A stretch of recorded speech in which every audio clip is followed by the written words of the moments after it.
Hello everyone, good morning and good afternoon, depending on where you are and what time it is. So I've got a little video here just explaining VTP, VLAN trunks, access ports, and just a basic router on a stick configuration.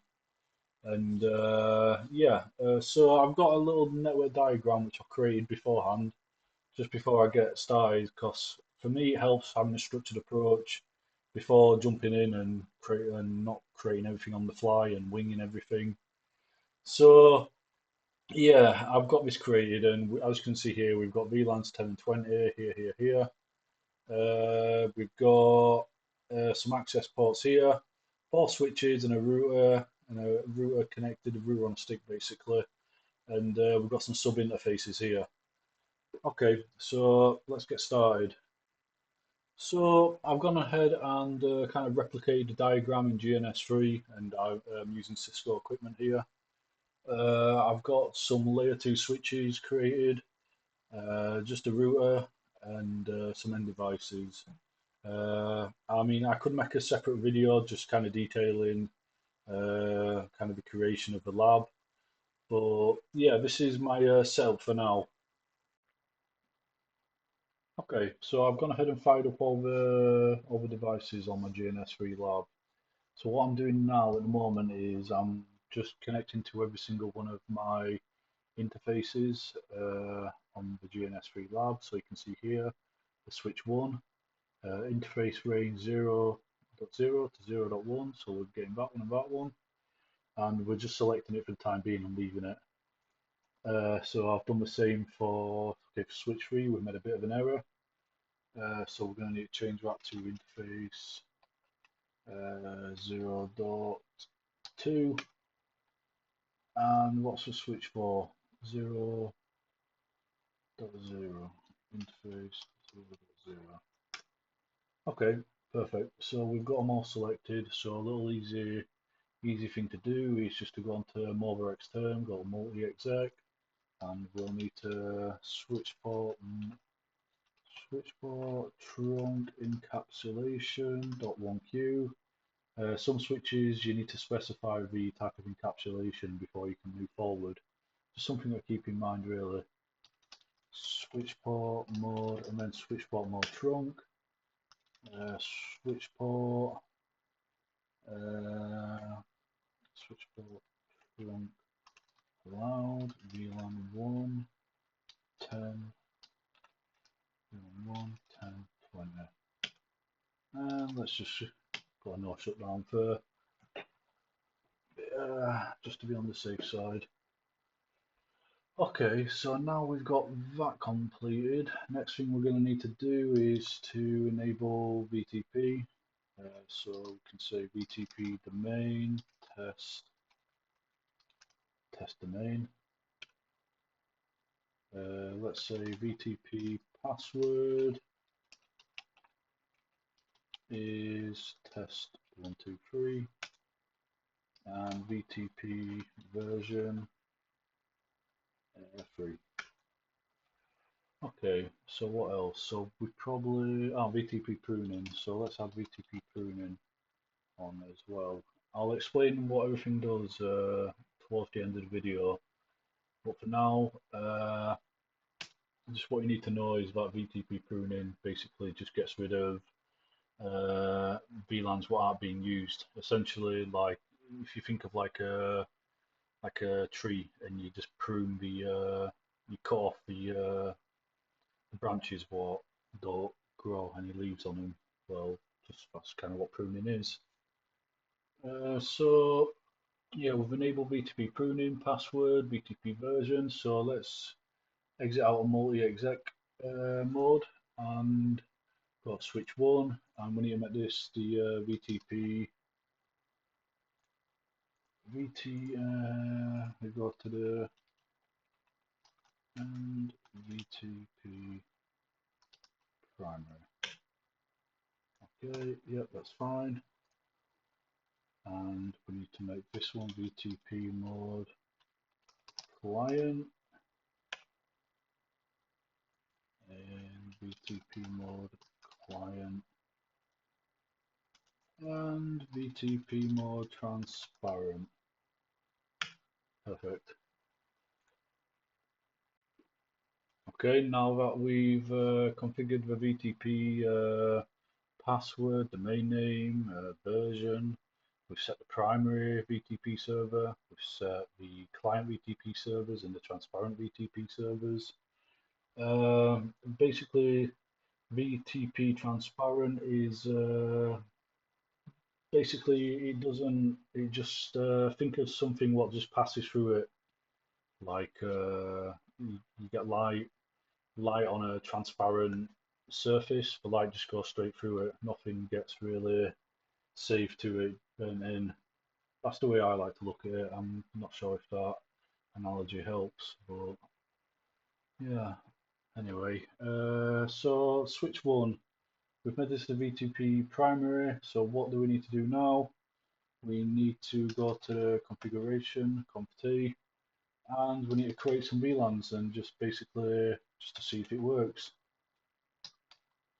10 to 20, let's go VLAN 10, name, let's call it HR, and VLAN 20, let's call it engineering.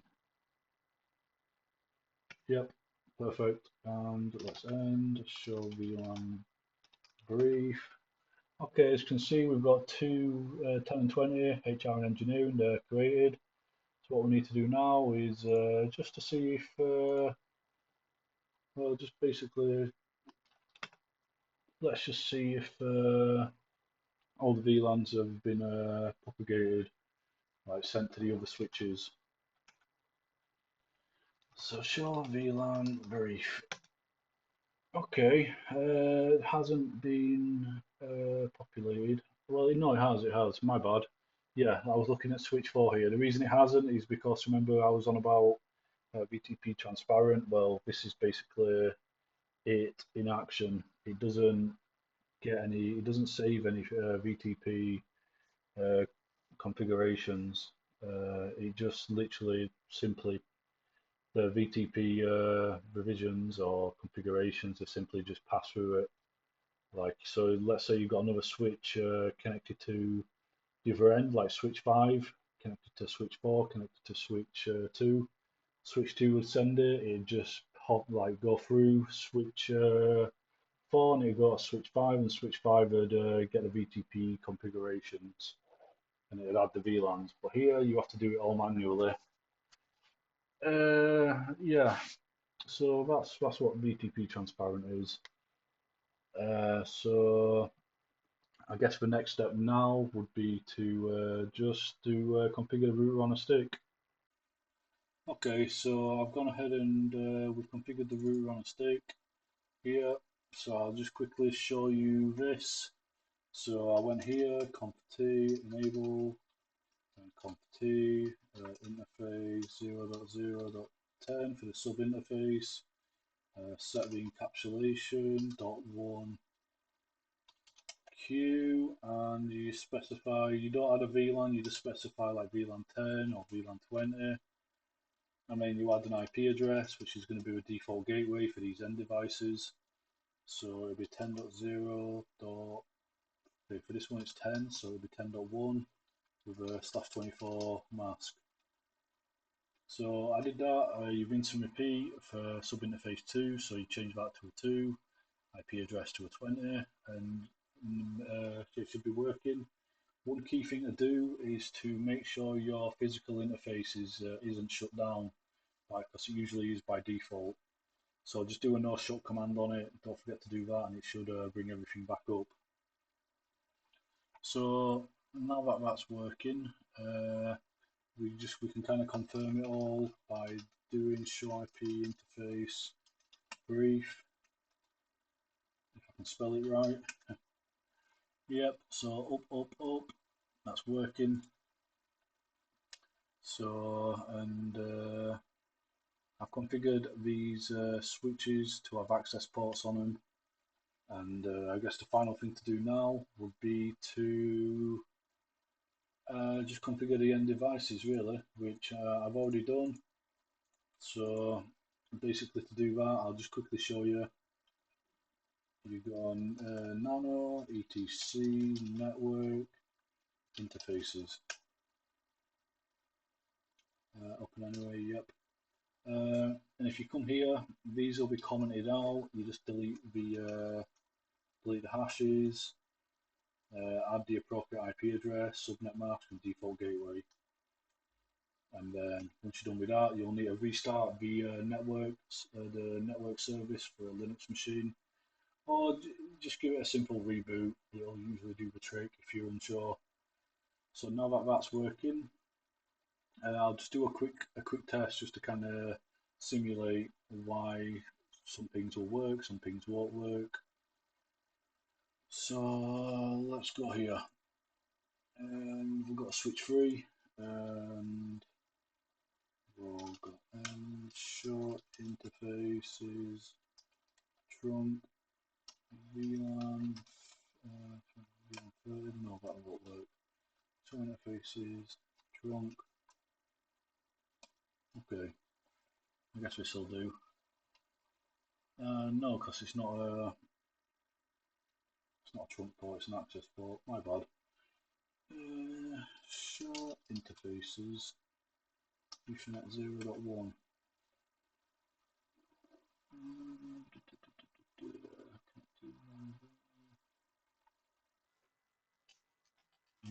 VLAN. Show VLAN brief. Okay, these are for. I'll have to come back to this one, but I guess one way we can find out is show running config include VLAN. Yeah, so basically I set the switch port for 0.1 to VLAN 30, just as a bit of an experiment to see why some things will work and some things will. And this is in the Ethernet 00 is in the appropriate VLAN. So so we've only got VLANs 10 20, but we've got VLAN 30 here, so that's one of the reasons why it might not work. So let me just open up this. We've got a terminal. So okay, yep, we've got an IP. So it sees it's in VLAN 20, so let's ping 10.0.10.1. As you can see, just as no reply, destination host unreachable. We'll leave this ping running. Let's just put this to one side, and I'll show you how we can get it working just by simply changing the adding it to the appropriate VLAN. So interface 0.1, I believe. Config interface 0.1 and switch port access VLAN 20. There we go. Okay, let's just monitor this for a second. Exit out. Wait a second.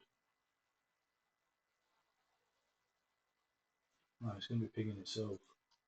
Let's let turn 3.